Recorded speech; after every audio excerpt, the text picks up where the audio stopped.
माँ का कर्ज। नई कार और नए घर के साथ मैं इस नए शहर में शिफ्ट तो हो गई, पर मेरा मन अब भी मेरे परिवार में ही लगा था। उनकी याद और साथ गुजरा अब तक का जीवन बार बार मेरे दिमाग में ऐसे आ रहा था जैसे सब सामने ही हो। कुछ देर आराम करने के बाद मैंने घर के लिए फ़ोन लगाया। परिवार वालों से बात करके दिल को सुकून मिला और फिर मैंने नहाने चली गई। आज रात का खाना खाकर कल का सारा शेड्यूल सेट किया। दूसरे दिन जाकर हॉस्पिटल ज्वाइन करना था। मेरा बचपन का सपना था शहर के बड़े हॉस्पिटल में एक डॉक्टर बनना। मेरे परिवार का भी पूरा साथ रहा और आज मैं गायनियोलॉजिस्ट स्पेशलिस्ट डॉक्टर बन ही गई। सुबह होते ही जल्दी मैं तैयार हुई और हॉस्पिटल को निकल गई। हॉस्पिटल में मेरा स्वागत फूल माला और गुलदस्तों के साथ हुआ। दिन भर मरीजों को देखने के बाद शाम को एक बार फिर मरीजों का चेकअप करना होता था और घर आकर परिवार वालों से बात करने के बाद नींद अच्छी आती थी। दिन गुजरे और महीने हो गए। अब वो शहर मेरे लिए नया नहीं रहा, बल्कि मुझे यहाँ अच्छा लगने लगा था। लोगों का इलाज करना, लोगों की दुआएं मिलना आदि में अब जीवन अच्छा लगने लगा था, जैसे यही ज़िंदगी है। कभी कभी ऐसे मरीज का भी इलाज किया जिनकी ज़िंदगी और मौत का सवाल होता था। तो एक वक्त को तो मेरे भी मन में डर सा लगता कि कहीं कुछ गलत ना हो जाए, पर कभी हुआ नहीं और यही वजह रही कि साल भर मैं मशहूर डॉक्टर बन गई थी। एक दिन अचानक से रात को 3 बजे मुझे एक फ़ोन आया कि मैडम जल्दी हॉस्पिटल आ जाइए, एक इमरजेंसी है। मैं आनन फानन में निकल गई। खुद की कार थी, इसलिए आने जाने में कोई दिक्कत नहीं होती थी। मैं जैसे ही कपड़े बदल कर इमरजेंसी वार्ड में पहुंची, वहां एक वृद्ध आदमी लेटा हुआ था, बेसुध। सभी नर्स उसे ट्रीट कर रही थी। ऑक्सीजन पंप से उसे लगातार ऑक्सीजन दी जा रही थी। मैंने भी जाकर उसका इलाज शुरू कर दिया। मालूम चला कि उस वृद्ध आदमी को हार्ट अटैक आया था और रास्ते में बेसुध पड़ा था। कोई राहगीर उसे अपने साथ लेकर आया है। मेरी एक नज़र उस आदमी के चेहरे की तरफ गई। मेरी आंखें फटी रह गई, चेहरे की हवाइयाँ उड़ गई, आंसू आँखों में भर आए। वो मेरे नाना थे। होठों से बस एक ही शब्द निकला, नाना। बहुत देर इलाज के बाद उनकी हालत सुधरी। उनको इंजेक्शन देकर आराम करते छोड़कर मैं ऑफिस में आई और घर फ़ोन लगाकर बताया कि नाना जी हॉस्पिटल में एडमिट है। कुछ देर बाद सब आ गए।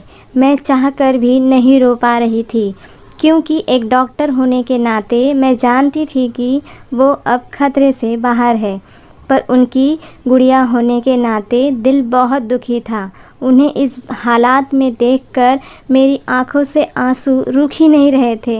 2 दिन तक लगातार इलाज चलने के बाद भी उनके स्वास्थ्य में कोई अंतर नहीं आया, तो उनकी टेस्ट करवाई गई और टेस्ट से पता चला कि उनका हार्ट ट्रांसप्लांट करवाना होगा।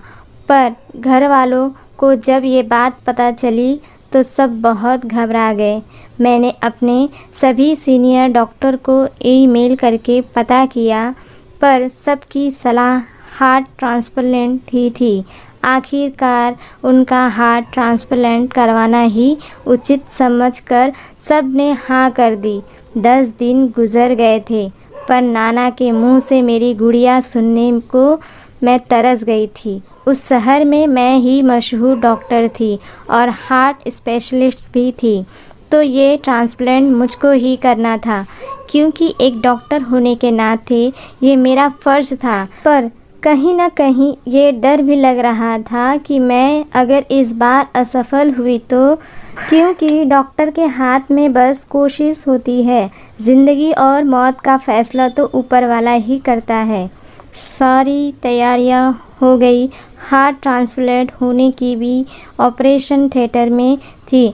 नाना को निहार रही थी, जिन हाथों से वो मेरे नन्हे नन्हे हाथों को पकड़ कर चलना सिखाते थे, आज उनमें सीरीज घुसी थी।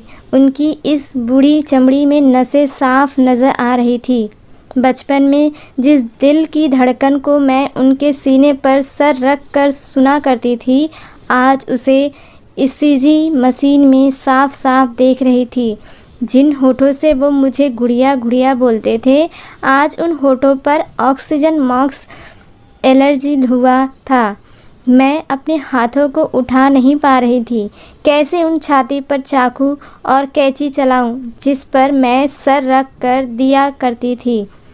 बहुत हिम्मत के बाद जैसे ही मैंने नोक को उनके सीने पर रखना चाहा, मेरे हाथ कांपने लगे, मन घबराने लगा। आज तक इतने केस सॉल्व किए, लेकिन कभी हाथ नहीं कांपे।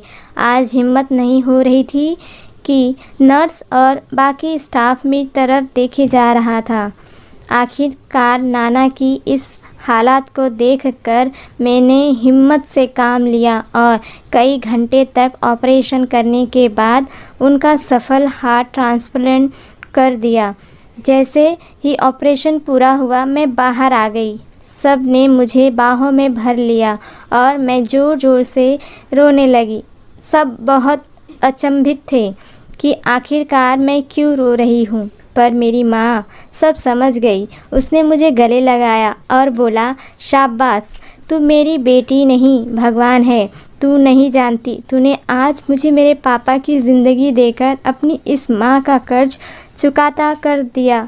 दूसरे दिन नाना को होश आया और होश आते ही सबसे पहले गुड़िया कहा है बोलकर मुझे बुलाया।